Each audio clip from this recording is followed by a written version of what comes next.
Hey guys, tonight we begin by slipping quietly into the lively streets of Chang'an, the capital of the Tang Dynasty, where your senses are immediately ambushed by sound, color, and fragrance.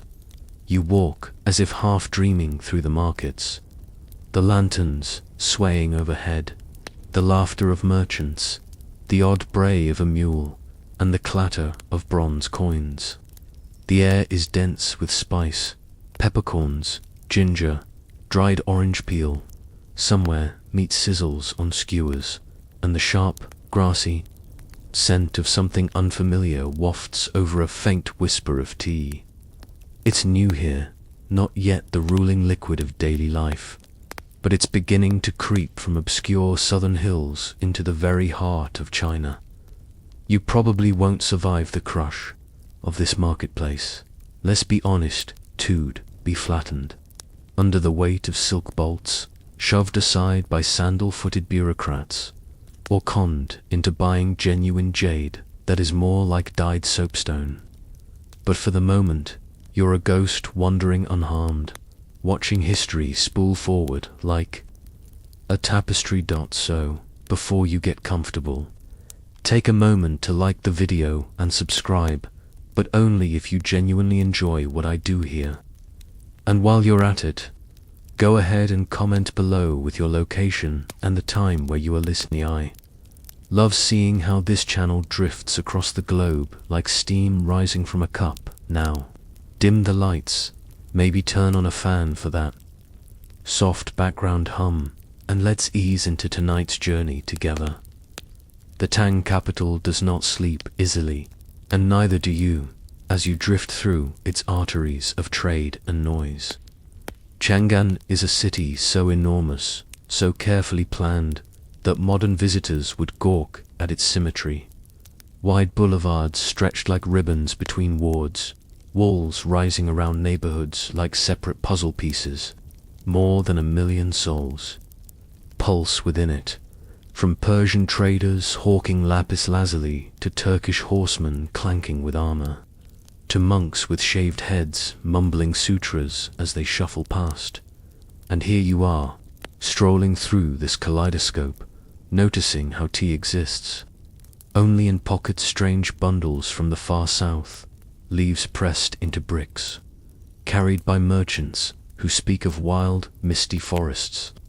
You lean close to one stall, run your fingers across a compressed brick of dark leaves, the edges rough and sharp. The seller insists it can be boiled into a drink that is both medicine and pleasure. Skepticism hovers, but curiosity glimmers. 2. This is where you catch the subtle shift of history in motion. The Tang Dynasty is not the birthplace of tea. That credit belongs to centuries of farmers and gatherers in Yunnan, steeping leaves for warmth and medicine. But here, in Chang'an, tea begins its climb from regional oddity to empire-wide habit. You sip the story as if it's already been steeped, and notice that around you, nobility and commoner alike are starting to talk about it. The emperors themselves, often indulgent in silks and wines, glance curiously toward this leaf. Some scholars frown, insisting that wine, poetry's eternal companion, will never be replaced. Others mutter that tea is a monk's drink, useful only to keep eyes open during endless scripture recitals. Historians still argue whether Tang society truly embraced tea wholeheartedly, or merely flirted with it before the Song dynasty transformed it into ceremony. But for you, walking these lantern-lit streets, the transition feels undeniable. You brush past a scholar in indigo robes, his sleeves dragging the ground. He carries a tiny pouch, not of incense, not of spices, but of crumbled tea.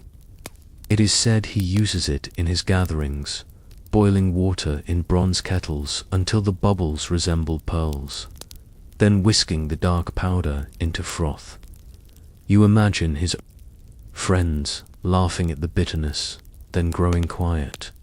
as if recognizing something noble hiding in that green astringency nearby. A caravan from the south unloads bales of unfamiliar plants. A Thames inspector notes their weight, already calculating the taxes, the tribute, the advantage. You see in this simple marketplace the brewing of an empire-wide habit, one that will stretch fingers of influence far beyond China's borders. There is a quirky detail, too. Some stalls offer tea mixed with salt, onion, or even citrus peel flavors that today would make a barista cry into their latte art. But here, in the tank markets, it's considered invigorating. A way to balance the bitterness. You hold a bowl to your lips and taste something savory. A broth more than a drink, the steam fogging your eyelashes. Remember this moment, because centuries later, the world will see tea as delicate, ceremonial, refined beyond belief. But here, in Chang'an, it is still raw, still earthy, still finding its voice among the clatter of chopsticks and the roar of camel bells. As you stroll deeper into the night, past stalls glowing like fireflies, you realize you are watching the very dawn of a culture-shaping ritual. Not a quiet dawn, but a noisy, bustling, market-born sunrise that smells faintly of grass and smoke. You let the sound of bronze kettles, the laughter of buyers, and the faint bitterness on your tongue lull you forward, deeper into the story. The further you wander from Chang'an's bright arteries, the more you notice that tea does not grow here in the north. The capital consumes, but the roots of the story dig far deeper into the misty jungles of the south. You close your eyes for a moment, and when you open them, the streets of the city dissolve into endless green. The air is heavy with humidity, thick with the humming of insects. You are now standing beneath towering Camellia sinensis trees, wild tea trees, whose leaves will one day ripple through the entire Tang Empire tier. In Yunnan and the borderlands, tea is not yet packaged for scholars or aristocrats. It is medicine. It is warmth. It is the daily companion of tribal peoples who treat the plant like an old friend. Women pick leaves with nimble fingers, their baskets filling steadily. Men chop branches for firewood, and children play in the shadow of ancient trunks that rise so high they seem to hold the clouds in place. The locals have known tea for centuries. They chew the fresh leaves, bitter and sharp, or boil them into a rustic broth. Sometimes they pickle the leaves to eat with rice, a savory tempeh that lingers on the tongue. You crouch down with them, feeling the sticky soil under your sandals, and taste what they taste. Not elegance, not ceremony, but survival. Tea keeps them warm, helps digestion, soothes headaches. It is practical magic in leaf form, and yet, from this remote jungle corner, an empire-spanning trade begins. Merchants from the north eye these leaves with curiosity. Officials begin noting its value, weighing bundles, and calculating how many coins, bolts of silk, or chunks of salt it should exchange for. Step by step, tea starts its march northward. You walk alongside a caravan, a clattering mess of donkeys and porters, their backs bent under the weight of compressed tea bricks. The bricks are sturdy, wrapped tight, almost like currency. Later, dynasties will literally treat them as money, trading brick tea across Asia. But here, in the Thames, they are simply a practical way to move a fragile leaf across rough roads. 1. Merchant boasts that tea is lighter than grain but worth more than its weight in copper. Another scoffs and says the fad will die, that wine will always rule the court. Historians still argue whether tea's southern roots were as valued as the Tang records suggest, or whether we are retroactively inflating its importance. For now, Though, in these damp hills, the locals shrug at such debates, they sip their broth, pickle their leaves, and carry on as always. You notice something quirky. A family dries tea leaves, not for drinking, but for stuffing into pillows, claiming the aroma wards off insects. A grandmother insists it calms restless children at night. You smile, imagining modern tea influencers trying to market camellia sleep cushions on Instagram. Some ideas never quite vanish, they just wait for a rebrand. The journey northward is slow, painful even. The caravan winds through rivers, mud, and treacherous mountain passes. You trudge beside them, your sandals slick with rain, your robe damp with mist. At night, the travelers huddle around fires, boiling tea into thick, smoky concoctions. You sip with them, grateful for the warmth, though the taste is so bitter it makes your teeth ache. Yet as dawn breaks, and the mountains glow with rising sun, you understand why this leaf refuses to be confined to the jungle. It travels because it can. It thrives because it offers something water alone cannot. A subtle stimulation, a clarity of mind, a comfort in harsh conditions. You feel it yourself, the way the fatigue of the march lifts slightly after a bowl. Not gone, but softened by the time you stumble back into the Tang heartland. Weeks later, the tea has become more than a curiosity. It is a thread weaving south to north, from jungle to palace. It carries with it not just flavor, but culture, the accents of border tribes, the sweat of porters, the calculation of officials.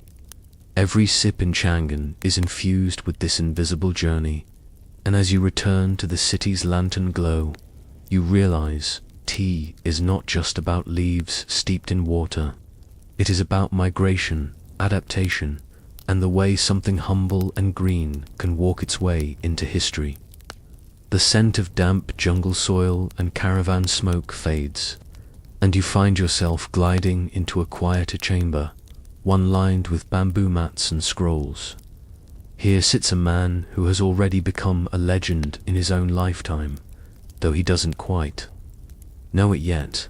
His name is Lu Yu, and history will later call him the Sage of Tea. You settle beside him, listening as his brush scratches across parchment, the ink flowing in strokes that will shape the way countless generations think about. A simple bowl of tea. Lu Yu is not a soldier, not a statesman, not a king. He is, in many ways, a misfit. Abandoned as a child and raised by monks, he grows into a man of restless thought, never quite fitting into the conventional molds of Tang society, and yet his restless spirit finds solace in tea, not just in drinking it, but in studying it methodically, obsessively, even lovingly. Where others see leaves and hot water, he sees philosophy, order, and even poetry. You watch him pause, lift a bowl to his lips, inhale deeply. He writes again, and you lean over his shoulder. The words crystallize into what will become the Jing, or the classic of tea, the first monograph ever written on the subject. Imagine that, centuries of emperors and generals, of wars and dynasties, but no one until Lu Yu thought to codify the ritual of brewing. He does it not because anyone asked, but because he believes tea deserves it. And so, under the dim light of an oil lamp, he writes the nature of tea, the proper vessels, the quality of water, the etiquette of brewing. He even describes how bubbles should form in boiling water like crab eyes, like fish eyes, like pearls before it is ready. You chuckle softly. Historians still argue whether his classifications were strict rules or simply poetic guidelines. But in Lu Yu's world, the line between science and metaphor is blurred, as if both belong in the same steaming bowl. The scene is quiet, but you realize this is a turning point. Tea, up to now, has been practical, medicinal, and rustic, but through Lu Yu's brush, it becomes literature, philosophy, even art. His work elevates the drink from jungle broth to something that scholars and aristocrats can embrace without embarrassment. You sip from his bowl, and for a moment, the bitterness seems less harsh, smoothed by the weight of his words. Of course, Lu Yu is not universally adored. Some rolled their eyes at his seriousness, muttering that he's just another eccentric scholar who takes himself too seriously. One Temps official famously mocked tea drinking as little more than sipping bitter vegetable water. You grin, realizing that every age has its skeptics, the sort of people who would sneer at kombucha today, but others embrace him. Poets write verses inspired by tea monasteries, adopt his guidelines to refine their practices, and emperors themselves nod approvingly at the growing elegance of this leaf-born ritual. You overhear courtiers whispering. Tea sharpens the mind without the chaos of wine, steadies the hand for calligraphy, and keeps the scholar awake long after candles should have burned out. There is a quirky tale. Lu Yu is said to have been so devoted to tea that he once compared inferior brews to washing dirty socks. You laugh, nearly choking on your sip. Even in the Tang Dynasty, the battle over good versus bad tea was alive and well. Somewhere, you suspect, there were tea snobs lecturing their friends that they were using the wrong kettle, the wrong water, the wrong leaves. Some traditions, it seems, never die.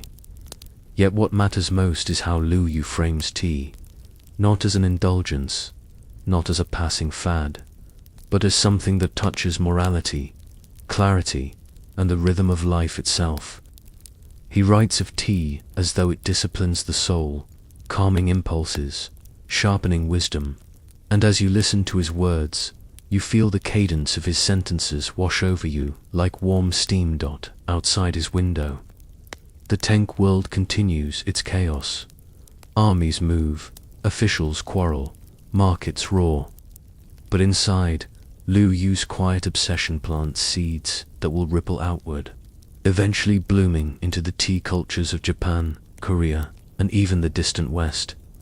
You realize that one man's fixation on boiling water at the right bubble stage can, improbably, reshape entire civilizations.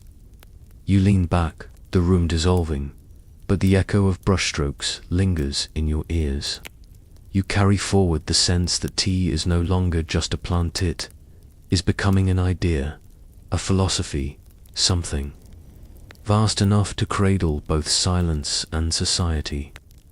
The faint scratch of Lu Yu's brush fades as you rise from his quiet study and step into the clang and hiss of tank kitchens, where copper kettles dominate the landscape.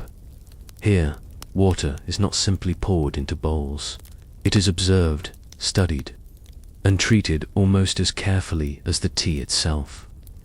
You trudge across stone floors, slick with spilled water, following the rhythmic clatter of bronze lids and ladles. The kettles, large and polished, seem alive in the morning light, reflecting swaying lanterns and the shadows of monks, merchants, and servants moving in unison. Water in Tempt China is an art, an ingredient, and a ritual. Some insist that river water is unclean, others that spring water from the hills offers the purest taste. Lu Yu himself spends entire passages in his charging debating water temperature, bubble formation, and the clarity required for the perfect infusion. You watch as an attendant lifts a kettle, the steam curling like smoke signals, and pour into a clay basin. Tiny bubbles rise and burst like miniature suns. You lean close. The hiss is soothing, hypnotic almost, and it pulls you into a trance of anticipation. You probably won't survive attempting the first, Real brew yourself you'd scald your tongue, or spill half the water on your sleeve, but watching is almost meditative. Some Tanjira cooks heat water to the point where it dances violently before settling into gentle ripples. Others stir with long wooden paddles to ensure consistency. Historians still argue whether these techniques were standardized or mostly personal preference. But in your sleepy, wandering state, it doesn't matter. The ritual itself is mesmerizing. There's a quirky detail you notice. In some homes, the kettles are placed on sand beds, allowing more precise temperature control. In wealthier households, tiny incense sticks are floated atop the water to enhance aroma, a combination of practicality and superstition. You inhale, catching a faint trace of jasmine smoke mingling with mineral-rich water. A modern barista might call this overcomplication, but here it is simply part of life. The clatter of boiling copper is punctuated by laughter and conversation. Children dash between legs, a dog barks at a wayward kettle lid, and a scholar mutters about the wrong leaf-to-water ratio. You lean against a cool stone wall, listening to it all, sensing the heartbeat of temp society through the medium of boiling water. It's not just about temperature, though. The vessels themselves matter: bronze, copper, and occasionally silver, each offering subtle differences in taste and heat retention. You reach out to touch the handle of a massive kettle. It is warm but not scalding. The metal hums faintly under your fingertips, a vibration that seems to echo the city beyond. A group of novices gathers near a hearth, nervously practicing the correct lift, pour, and swirl. The head cook observes, tapping his lips, muttering metaphors about tea as life itself: patience, care, and attention to subtlety. You smile at the notion, imagining that every time a leaf meets water, the universe slightly tilts toward order. Even the oddities of Tang technique amuse you. Some households add small pebbles to adjust water flow, while others drop a pinch of crushed herbs to wake the brew. You taste a bowl with crushed mint once and nearly sputter. An unfamiliar kick to the familiar bitterness, but the novelty lingers pleasantly through all of this. You realize something crucial. Tea is becoming more than medicine, more than heat, more than a jungle leaf. It is the vessel through which precision, patience, and aesthetic pleasure converge. The very act of boiling water has been elevated to ritual, a prelude to a cultural practice that will define centuries. You feel a quiet satisfaction as the steam rises and curls, the hiss and bubble becoming a lullaby, a soft percussion for your wandering mind. By the time you leave the kitchen, the copper kettles glinting behind you, you carry with you the sense that the mastery of water is inseparable from the mastery of tea itself. Without this delicate attention, without these rhythmic clatters and the careful observation of bubbles, the tank experience of tea would be merely functional rather than the art form it is slowly becoming. The warm hiss of boiling water lingers as you step back into a more intimate space where powdered bricks of tea rest on woven mats, dark and dense. You kneel, brushing your fingers across one of these Tangira blocks. They are heavy, solid, and surprisingly uniform, pressed into cubes or rectangles for easy transport. The leaves are ground and compressed, often mixed with fragrant additives like ginger or orange peel, forming a paste that will later be whisked into frothy bowls. You lift a piece, smelling the faint earthy bitterness, almost like soil, but with an underlying sweetness that teases your senses. The process is mesmerizing. You watch as artisans grind the brick with stone mills, the dust rising like faint mist. Then, with a bamboo whisk, the powdered tea is mixed with hot water in a bowl. transforming from dull dark powder into a frothy, fragrant brew. You dip your finger into the foam, tasting bitterness and faint hints of floral or herbal notes. This is not the tea you sip casually today.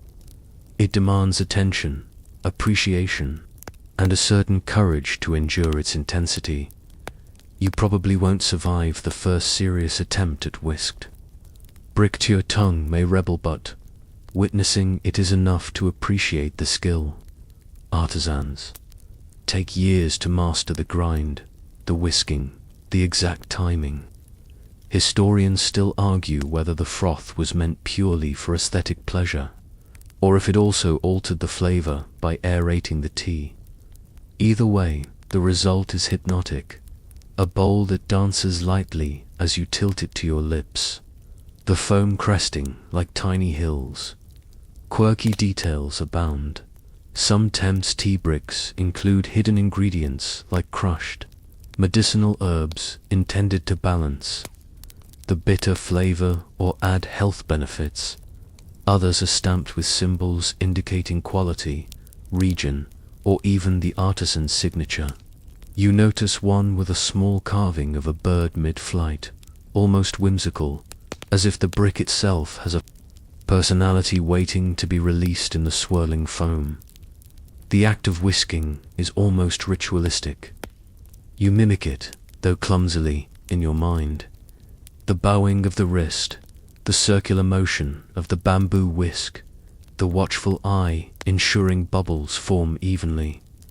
In some monasteries, monks will spend entire sessions perfecting this simple gesture, believing it prepares the mind for meditation, sharpening focus while quieting distraction. You sip mentally, imagining the frothy texture coating your tongue, the gentle aroma threading into your awareness. The Thames aristocracy treats these powdered teas with reverence. You drift through courtyard gatherings where scholars and officials compete over who can whisk the perfect froth. Tea competitions exist, quiet affairs of subtle judgment, where a poorly whisked bowl might earn nothing more than a polite frown. Some participants even argue that the whisked tea's froth can reveal character, patience, elegance, and temperament visible in every tiny bubble. You recall Lu Yu's teachings as you watch the ritual: attention to detail, the quality of water, the subtle aromas, the proper vessel all coming together in one bowl. He believed that tea was more than a beverage.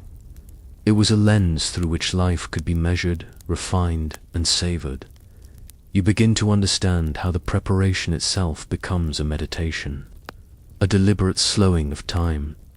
Outside the city hums, oblivious to these quiet obsessions. Merchants call their wares, children dodge between legs, the wind rattles lanterns. But inside the small room, where powdered bricks meet bamboo whisks and carefully heated water, time stretches. You sense the beginning of a Thames tradition that will ripple for centuries. Tea as both a practical necessity and an elevated art form, the humble leaf transformed into a ritual that engages every sense. By the time you step back into the sunlit streets, the aftertaste of froth lingers faintly on your tongue. You carry with you the knowledge that Tang tea is no longer a mere drink. It is discipline, performance, philosophy, and pleasure, all compressed into a single swirling bowl of history. From the intimate chambers of powdered bricks and frothy bowls, you drift seamlessly into the open air of aristocratic courtyards, where tea is no longer a solitary ritual but a symbol of refinement, status, and subtle power. The air is fragrant with blossoms, plum, jasmine, and magnolia, and you step lightly on stones, polished smooth by countless feet. Bronze incense burners curl thin clouds into the sky, mingling with the gentle smoke of tea kettles. Courtiers in flowing silks glide across these gardens, each movement deliberate, almost choreographed, as if the act of strolling itself were part of the ritual. You pause by a pavilion, peering over a low balustrade where scholars and nobles gather around. Small tables, their bowls clink softly, the sound almost musical against the rustle of leaves. Each cup carries more than liquid. It carries social weight. A poorly brewed tea or a misaligned bowl is not just a mistake, is an insult, a subtle reflection of your attention to etiquette and character. You probably won't survive a misstep here, though thankfully you are invisible, observing rather than participating. Historians still argue whether these elaborate courtyard ceremonies were widespread or confined to elite pockets of Chang'an. But to your wandering eye, the tradition seems all-encompassing. Tea in the aristocracy is entwined with conversation, poetry, and even diplomacy. One scholar recites a verse comparing froth to mountain mist. Another counters with a witty pun about the bitterness of ambition. Somewhere, a diplomat sips slowly, considering the subtle message in every gesture. You notice the small details. The angle of the wrist while lifting a bowl, the way steam curls over delicate porcelain, the precise timing of the pour from copper kettles. These nuances are less about the tea itself and more about the performance. An intricate dance of grace, intellect, and observation. A quirky detail draws your attention. Some courtiers flavored tea with petals, salt, or crushed spices on, experimental. Twist that might seem absurd to a modern purist but delights the Tang palate. One particularly eccentric noble swells dried chrysanthemum flowers into his bowl, claiming the aroma awakens insight. You imagine him nodding sagely as the foam rises, giving the impression of a philosophical epiphany delivered by a leaf and some hot water. The gardens themselves are alive with ritual. Fountains bubble in miniature, and koi swim lazily beneath carved bridges. Stone lanterns catch the sunlight, casting lattice shadows across the mats. Every element is deliberate. Placement, movement, sight lines, designed to enhance the tea experience. The act of drinking becomes a meditation, a quiet reflection on aesthetics, balance, and harmony. You overhear a debate, quiet but intense. Is tea primarily a luxury, a tool for social distinction, or a spiritual companion for introspection? Historians still argue whether Tang aristocracy consumed tea for pleasure, prestige, or philosophical reflection. For now, you lean back, imagining the combined aroma of blooming flowers, frothy tea, and polished bronze. The sensory overload is soothing, a lullaby in green and gold. As afternoon light softens into amber, you sense how deeply tea has permeated Tang culture. It is no longer just a plant or a drink. In these courtyards, it becomes a marker of refinement, an instrument of conversation, a medium for social grace. You step lightly through the pavilions, feeling the rhythm of clinking bowls and whispered verses trail after you, a soft echo that will carry into future dynasties by the time you leave the gardens, carrying the lingering aroma in your senses. You realize that Tang tea culture is not merely about drinking. It is about observation, performance, and the delicate intertwining of daily life with art, philosophy, and societal nuance. Every sip is both nourishment and lesson, every frothy bowl a small masterpiece.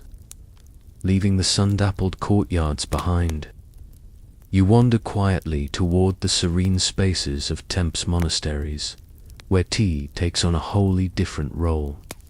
The air is cooler here, scented with incense and the faint, clean aroma of swept stone floors. You tread lightly, mindful of the monks' rituals, their low chants vibrating softly against the wooden beams. tea is no longer merely a marker of wealth or etiquette. It is a companion in meditation, a tool for sustaining alertness during long hours of study and contemplation. You notice a small kettle simmering gently in a corner. Its copper surface, darkened by time and repeated use. Monks approach with reverence, lifting bowls with both hands, sipping slowly, and letting the warmth spread through their fingers and up to their hearts. You probably won't survive trying to replicate this. Discipline without training, one misstep, one hasty gulp, and the fragile balance of concentration is shattered. Historians still argue whether the primary purpose of tea in monasteries was purely functional to stave off sleep during meditation, or whether it carried subtle spiritual symbolism as well as quirky detail surfaces as you observe. Some monks grind the tea leaves into extremely fine powder, whisking them into water with such precision that the froth resembles clouds in miniature. Others add a pinch of powdered herbs, believing that the aroma can aid clarity and focus. One elderly monk claims the slightest variation in bubble size can reveal the drinker's inner starter. Whimsical notion that reminds you how humans have always tried to read the soul in small gestures and fleeting details. You join them in silence, noting how tea structures the rhythm of their day. Early morning light filters through paper screens, illuminating bowls of steaming liquid. Midday, the sound of bamboo whisks swirls faintly with the chanting of sutras. Even evening, when shadows grow long, tea remains present, a gentle companion to reflection and prayer. You can almost feel the centuries of quiet devotion, each sip a subtle thread connecting Temp's monks to their predecessors and successors. Tea also serves as social glue in these cloistered spaces.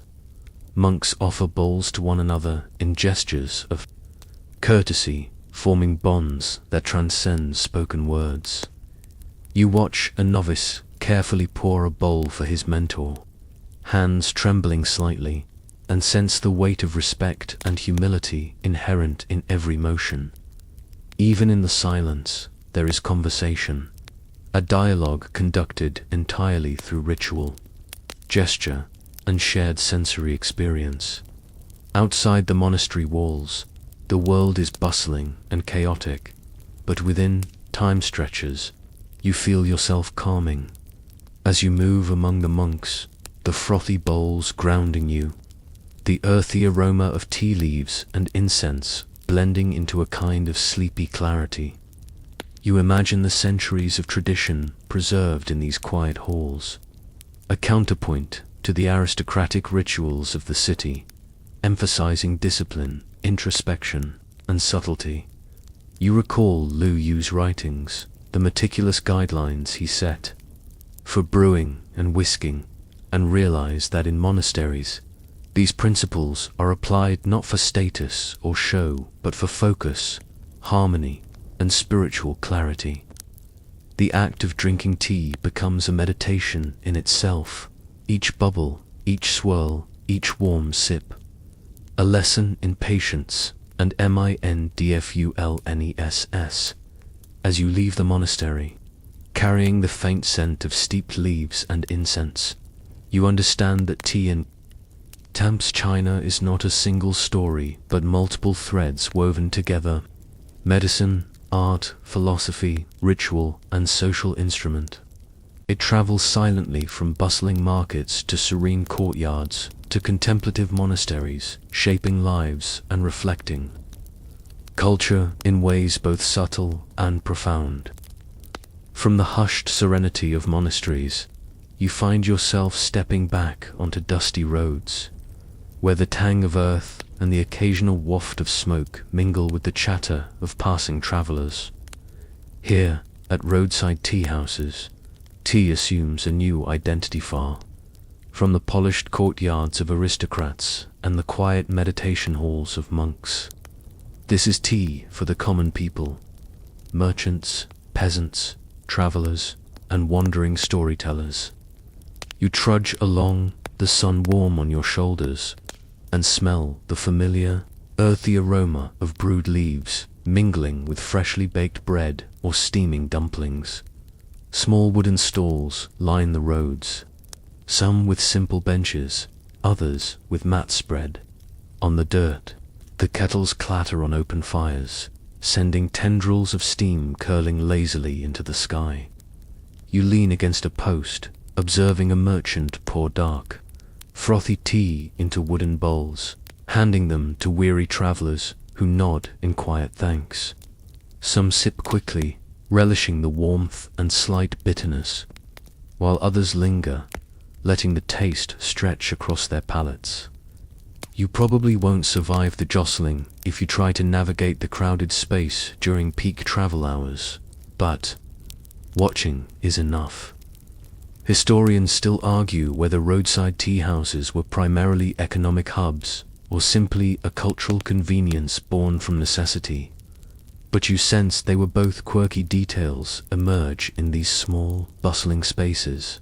A traveler might sprinkle a pinch of salt into his tea, claiming it prevents fatigue, while a peasant girl stirs in crushed ginger for warmth. Occasionally, you spot bowls that appear suspiciously frothy, hinting at someone attempting a monk-style whisking in the middle of a dusty road. You chuckle, imagining the reactions of refined courtiers if they could witness such improvisation. Tea here is a tool of comfort and camaraderie. Travelers exchange stories, gossip, and news while sipping from the same steaming vessel. Merchants use tea to build trust, offering it freely to prospective buyers or companions on long journeys. Simple bowl of tea can open conversation, mediate disputes, or provide a momentary respite from the fatigue of travel. You sense that for these people, tea is less about ceremony and more about human connection. Warm pours in a rough and unpredictable world. You trudge past a group of laborers carrying heavy loads. Their hands blackened from toil, they sit, cross-legged on mats, passing a single bowl among themselves. One dips a finger into the froth, testing its temperature before taking a slow sip. The subtle bitterness seems to sharpen their awareness, waking their bodies from the dull ache of overwork. You notice that even among the most practical of drinkers, there is a certain pride in preparing the tea just right, an echo of the care found in the aristocratic and monastic traditions, but adapted for speed and necessity.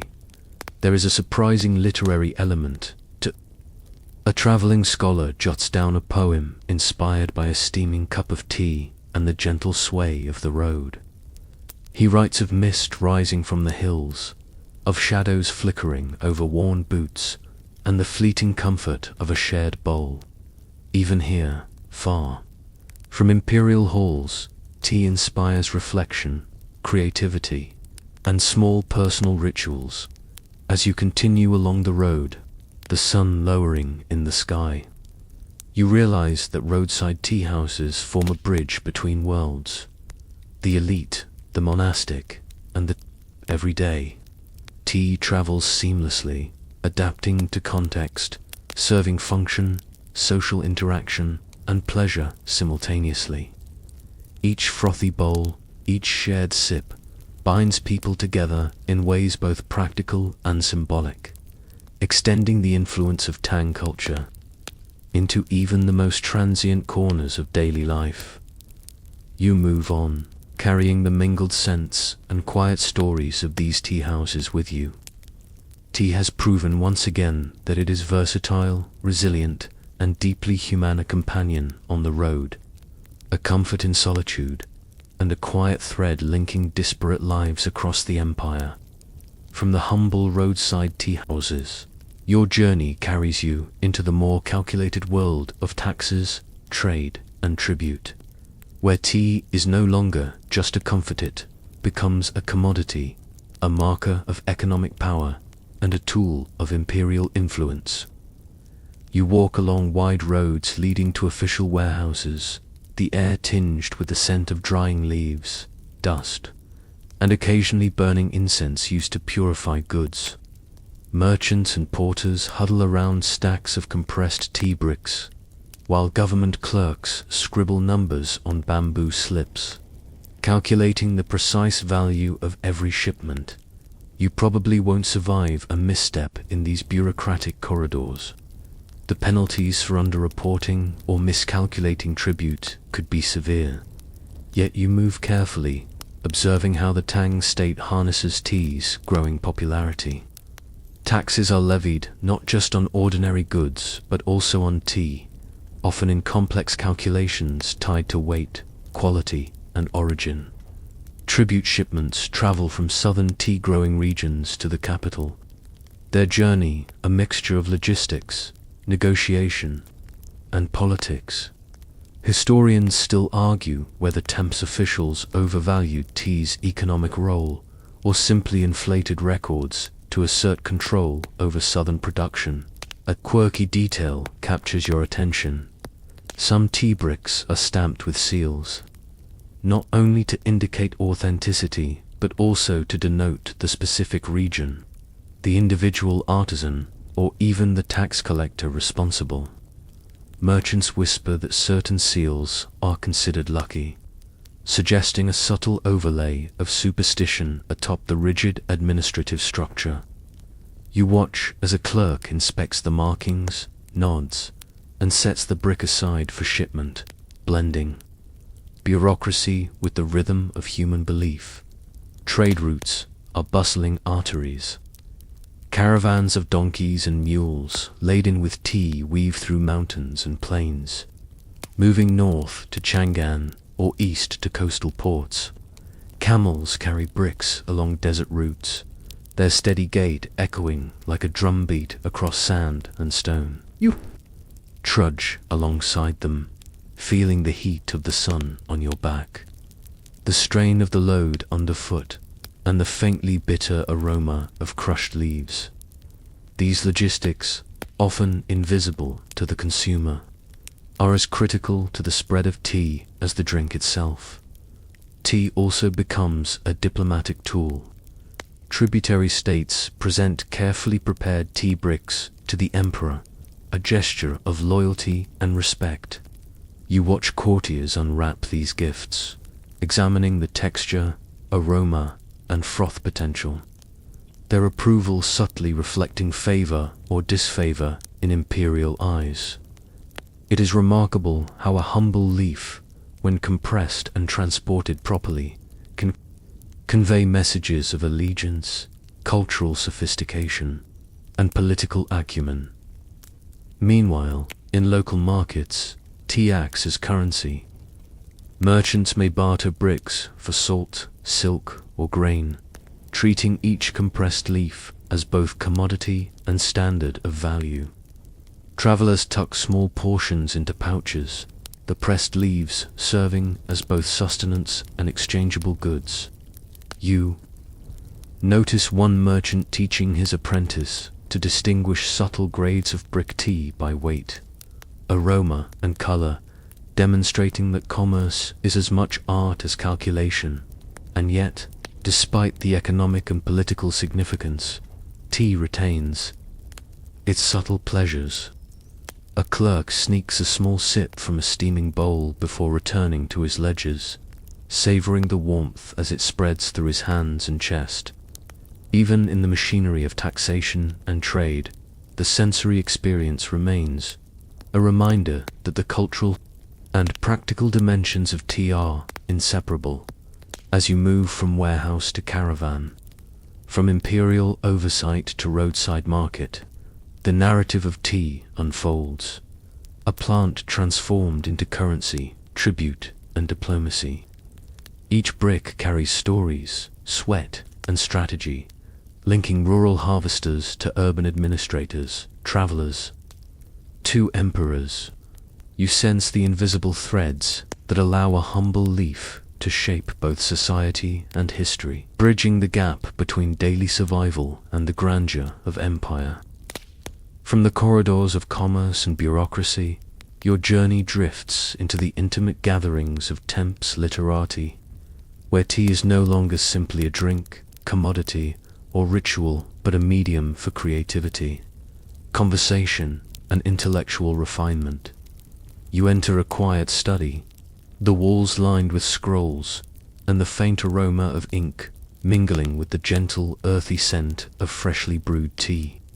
Scholars recline on mats, low tables before them holding steaming bowls, bamboo whisks, and small dishes of crushed herbs or petals.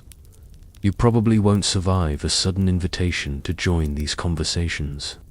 Temps literati prized subtlety, wit, and observation, but you float through their midst, absorbing the nuances of social and intellectual life.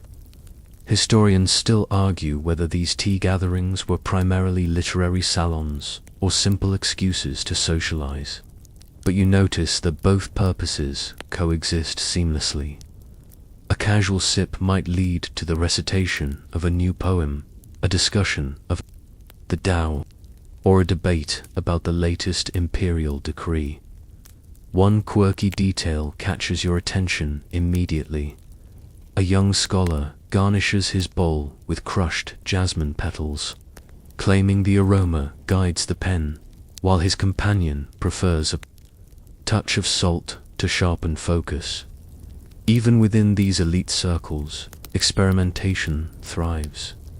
You watch a whisking demonstration, the foam rising into delicate peaks, and notice how each subtle movement is both precise and expressive, reflection of the scholar's personality, skill, and aesthetic sensibility.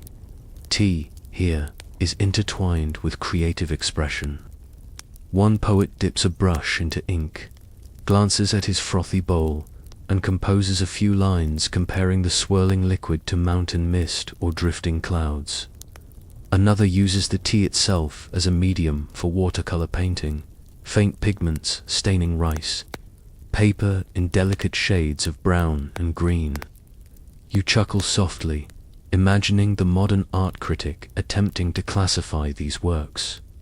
Are they painting, poetry, or simply playful improvisation? The gatherings also carry elements of gentle competition. Scholars judge one another's brewing skills, noting subtle differences in foam, aroma, and presentation.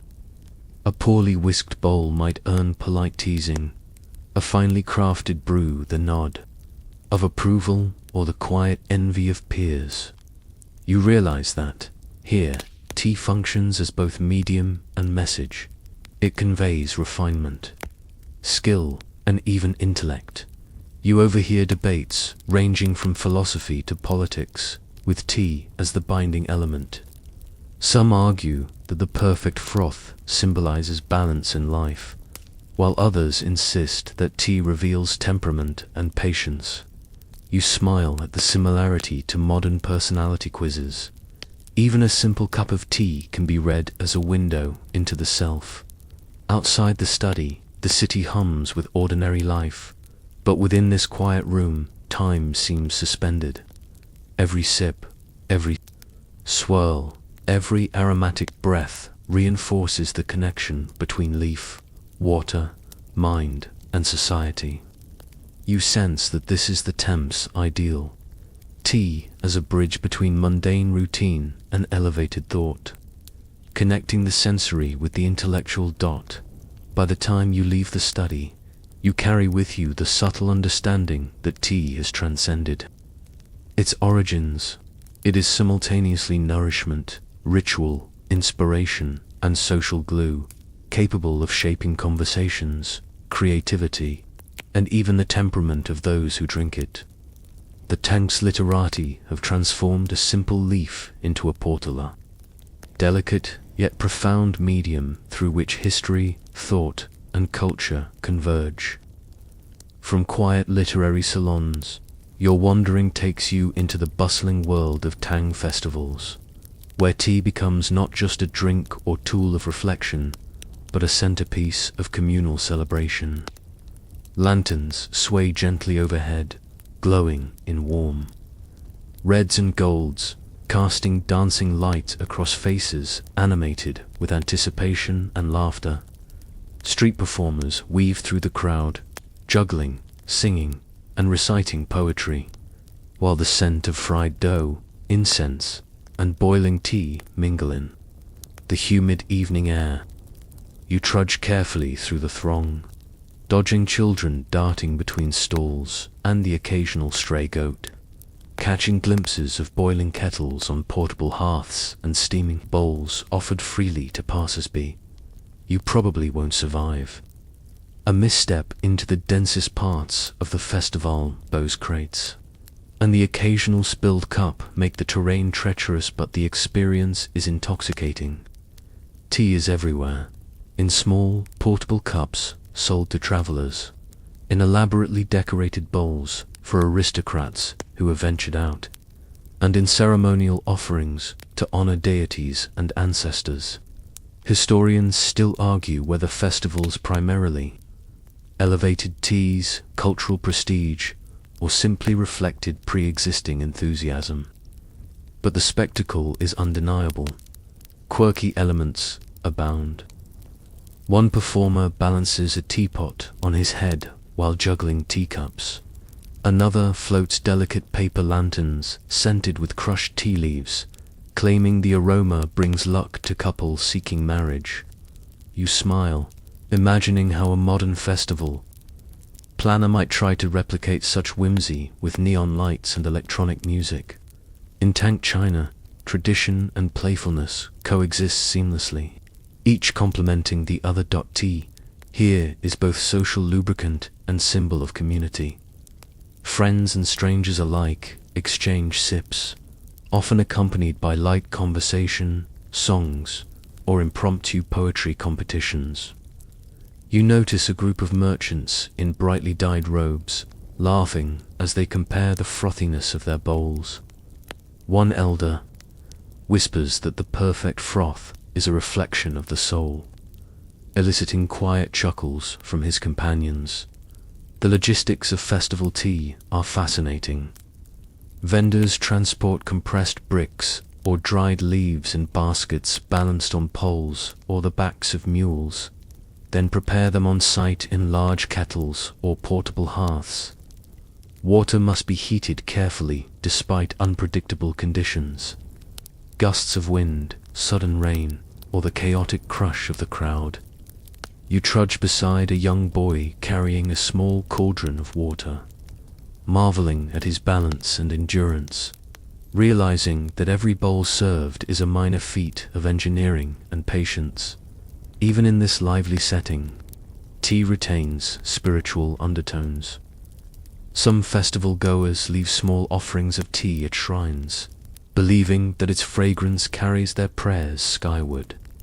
Others quietly sip before stepping into fortune-telling tents or listening to storytellers, the warmth grounding them amidst the chaos.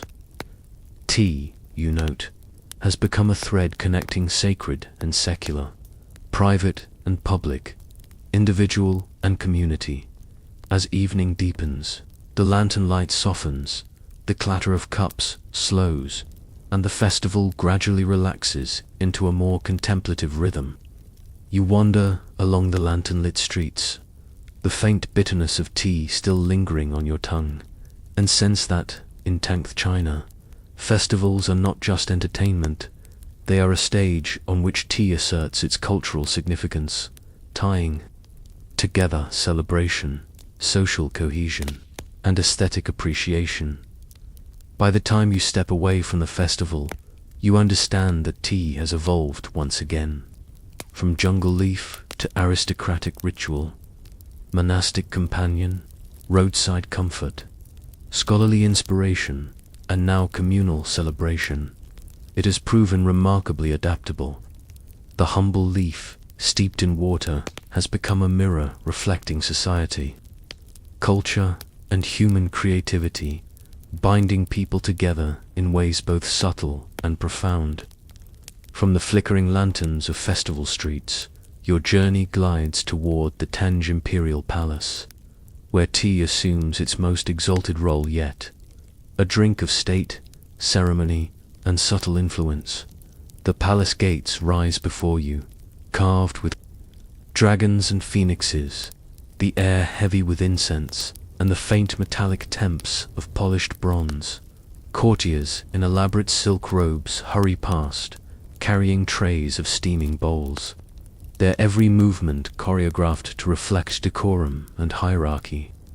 You trudge lightly, aware that one wrong gesture, or even the wrong timing of a pork, be noted and remembered. You probably won't survive a misstep in imperial protocol, though fortunately you remain an observer, slipping silently through corridors. Historians still argue whether tea in the palace was primarily consumed for pleasure, for ceremonial symbolism, or as a subtle tool for political maneuvering, but the evidence is tantalizing.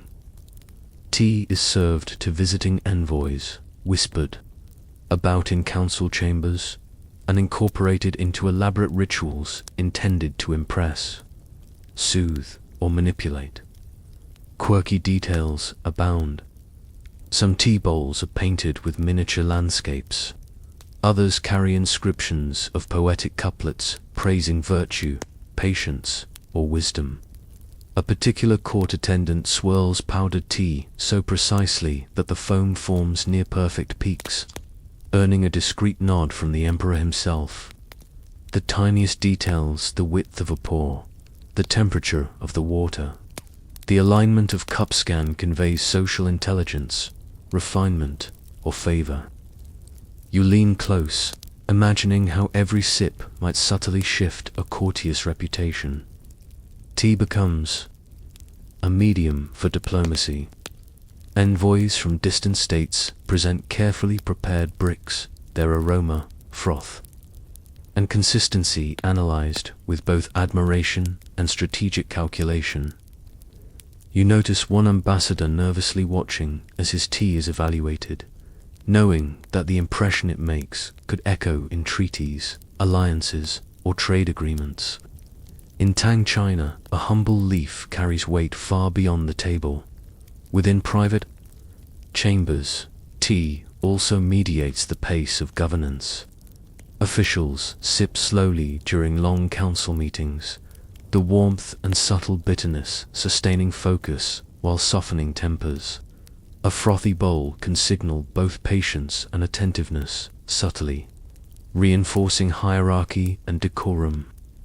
You realize that tea, here, is an invisible actor, shaping not just the mood of individuals, but potentially the outcomes of decisions that affect thousands. Yet even in the palace, whimsy and experimentation persist. Some courtiers mix petals, herbs, or small spices into tea, claiming that aromatic variety sparks creativity. Others secretly compete to produce the richest froth or most delicate aroma. You grin at the persistence of tea snobbery. Centuries pass, and some debates never change, whether about bubble size, brewing technique, or the correct vessel. Stepping out onto a balcony, you see the palace gardens bathed in late afternoon sunlight. Streams of steam rise from copper kettles, mixing with the floral scent of magnolia and peony. Courtiers sip, converse, and gesture subtly, the rhythm of tea infusing every movement. You sense that in the Tang court, tea is more than drink, more than commodity, more than ritual. It is a lens through which power, culture, and diplomacy are expressed, measured, and maintained. By the time you exit the palace gates, you understand the extraordinary adaptability of tea. From jungle origins to aristocratic, monastic, roadside, literary, festival, and imperial contexts, the simple leaf has absorbed and reflected the many dimensions of Temp society, becoming a vehicle for taste, intellect, ritual, and even subtle political influence. From the grandeur of the imperial palace, your journey drifts into the quiet, scholarly halls of Tang academies, where tea serves as a bridge between study, social hierarchy, and intellectual cultivation. You walk along corridors lined with scrolls and bamboo shelves, the faint rustle of paper accompanying the soft hiss of boiling water. Students, young and old, gather around low tables, their bowls steaming, their brushes poised, and their minds alert. Tea here is a companion to knowledge, a tool for sustaining long hours of reading, writing, and reflection. You probably won't survive attempting to keep pace with the academic rigor without a few bowls of this invigorating brew, but observation is enough. Historians still argue whether tea was primarily functional, keeping scholars awake during late-night studies, or whether it also carried subtle aesthetic and philosophical dimensions, encouraging reflection and precision. Either way, its presence is unmistakable. Quirky details emerge. Some students mix powdered tea with a pinch of ground herbs to enhance insight, while others meticulously whisk their bowls to create perfect foam, believing it sharpens concentration. One particularly fastidious scholar even times his froth formation with the stroke of his brush, insisting that rhythm and harmony in tea mirror harmony in thought. You smile, recognizing a familiar human tendency to impose order on small rituals, a practice unchanged through centuries. THR so functions as a social medium in the academy. Senior scholars pass bowls to juniors in gestures of mentorship and encouragement, while peers share sips to celebrate small successes or console failures. Conversation flows naturally around the steaming cups debates about Confucian ethics. Taoist philosophy and the latest poetry intermingle with the gentle hum of boiling kettles. The beverage, once again, serves as both catalyst and companion for culture and intellect. Even the physical environment of these academies is designed to complement tea culture. Courtyards with filtered sunlight, stone basins with cool water, and shaded walkways create spaces where observation, contemplation, and practice coexist. You notice a student using a folded paper fan to gently waft steam toward his nose, inhaling the aroma to invigorate his senses, a gesture both practical and meditative. At night, the academies take on a quiet, almost magical atmosphere. Oil lamps flicker against the dark, and the soft hiss of kettles becomes a lullaby for the studious. You observe a scholar pausing mid-sentence, lifting his bowl to his lips, and inhaling the warmth as though it were fuel for both mind and soul. Tea transforms routine study into a sensorial and philosophical experience, linking the physical with the intellectual. By the time you leave the academy halls, the knowledge of tea's adaptability deepens further. It is more than a plant, a beverage, or a ritual. It is an instrument of intellectual cultivation, a bridge between student and teacher, a vessel of discipline, patience, and aesthetic awareness. In the Tang world, tea permeates every facet of human endeavor, threading quietly through learning, mentorship, and reflection, shaping both mind and culture with each rising swirl of froth. From the contemplative halls of academies, your path carries you to the vast landscapes of Tang countryside, where tea assumes a role simultaneously practical, ceremonial, and deeply woven into daily life. Rolling hills stretch endlessly, dotted with tea bushes carefully tended by farmers who rise before dawn, their hands calloused yet deft, plucking leaves with rhythmic precision. You trudge along dirt paths that wind between terraces, inhaling the scent of damp earth, crushed leaves, and faint incense from small shrines tucked between rows of plants. You probably won't survive a misstep on these uneven terraces, though the farmers move with the ease of those born to the hills. Historians still argue whether these rural plantations were primarily economic ventures or whether spiritual and cultural practices shaped their organization. But the visible reality is a blend of both. Every plucked leaf carries with it a story of labor, care, and an intimate connection to the land. A quirky detail draws your attention. Immediately, some farmers place small stones atop tea bushes, claiming they guide the growth and shape of leaves, while others whisper short prayers or recite verses to encourage productivity. You watch a child gently stir a leaf basket, the motion almost meditative, and realize that even in these humble practices, a ritualistic reverence for tea has taken hold. Tea here functions both as sustenance and culture. Farmers sip boiled water, with crushed leaves for energy during long days of labor, while local village gatherings incorporate tea into meals, celebrations, and religious observances. You notice a modest home where villagers present tea to guests with careful gestures, pouring slowly to honor hospitality, and you sense that even in the simplest of contexts, tea retains its dignity and significance. The countryside also preserves experimentation and local variation. Some regions add wild herbs, flowers, or medicinal roots to their brew, creating subtle differences in flavor, color, and effect. Others develop unique pressing techniques for bricks intended for trade, ensuring that local identity is transmitted alongside the commodity. These small innovations underscore how tea culture is far from monolithic, constantly adapting to environment, taste, and necessity. You pause at a small shrine, watching villagers leave offerings of tea in gratitude for bountiful harvests or protection during storms. The act seems simple, yet it reinforces the spiritual dimension of tea in daily life.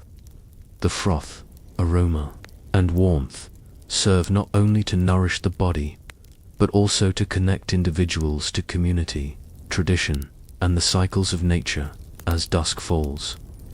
The hills are bathed in golden light, shadows stretching long over terraced fields. Steam rises from small hearths where evening tea is prepared, and you notice how the simple act of sharing a bowl unites generations. Elderly farmers pass bowls to children, young villagers exchange sips among friends, and the rhythm of pouring, sipping, and inhaling fragrance forms an unspoken, communal choreography. By the time you descend from the hills, the countryside has revealed the enduring practicality and cultural depth of tea. Here, it sustains, connects, and inspires, binding people to the land, to one another, and 2 centuries of evolving tradition. You carry with you the realization that Tang tea culture is not confined to palaces, academies, or urban markets. It thrives in the rhythms of daily life, humble yet profound, yet universal, echoing through the hills and hearts of those who cultivate, prepare, and sip its warmth. From the serene countryside, your journey drifts to the subtle, enduring legacy of Thames tea culture, where every thread of history, aristocratic, monastic, roadside, scholarly, festival, imperial, and rural, converges into a rich, interconnected tapestry. You wander through the memory of centuries, observing how the humble leaf has traveled from misty mountains to polished bowls, from the hands of peasants to the laps of emperors, from private meditation to public celebration. You probably won't survive trying to trace every nuance of this vast network in a single evening, but as an observer, you begin to perceive patterns, rhythms, and echoes that persist. Historians still argue about the precise origins of certain brewing techniques, the relative influence of monastic versus aristocratic practice, and even the role of tea in Thames, political and social maneuvering. But one thing is clear: tea is a transformative presence shaping daily life, intellectual culture, commerce, diplomacy, and aesthetic expression. Quirky details emerge in your wandering thoughts. You recall the mischievous courtiers balancing teapots on their heads, the villagers whispering prayers over young leaves, the scholars timing their whisking with the strokes of their brushes, and the monks examining bubbles to gauge inner clarity. All these practices, playful or reverent, underscore a remarkable human impulse to elevate, ritualize, and interpret the simple act of steeping leaves in water. Tea carries with it sensory, social, and philosophical dimensions. You feel the warmth of the bowl in your hands, the bittersweet aroma threading into your memory, the quiet rhythm of sipping and swirling.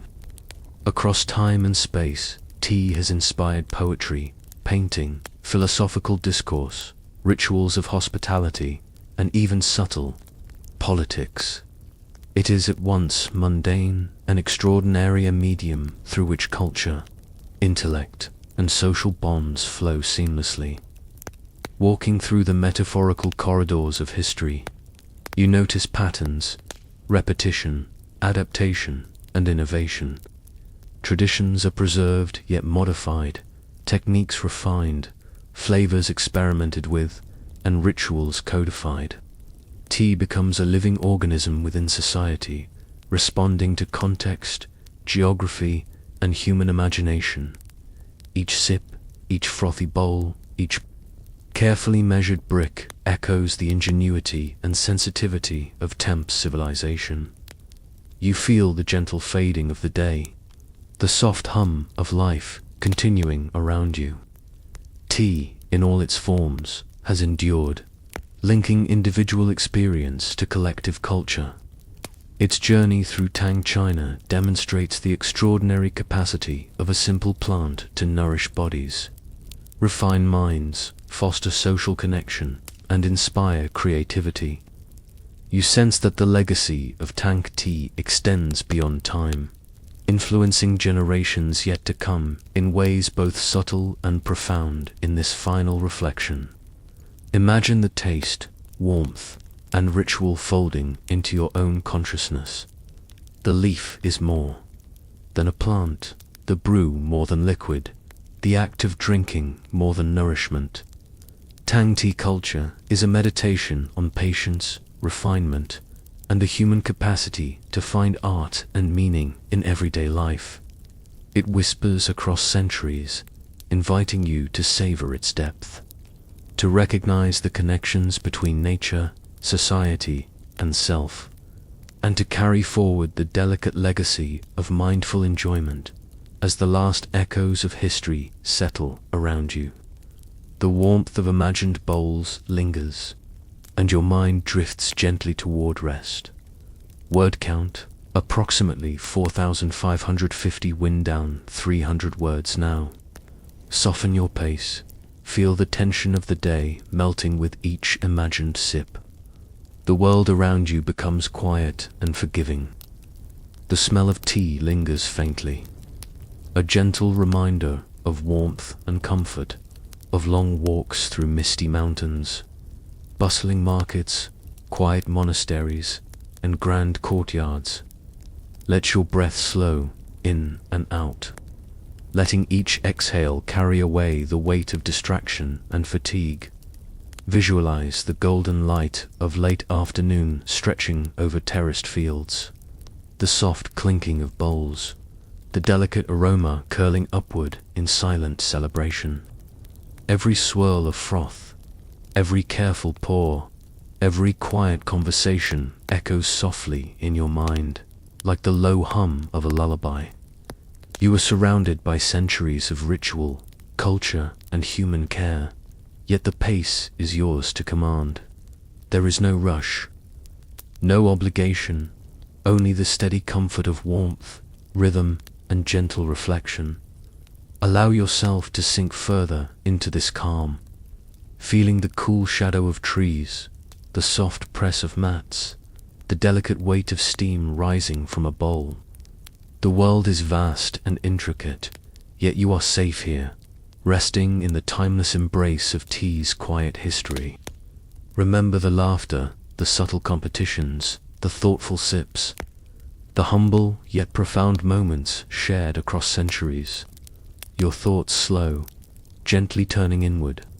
Let the narratives of Thames China's tea culture dissolve into peaceful awareness, leaving only the quiet, soft warmth that accompanies a final sip.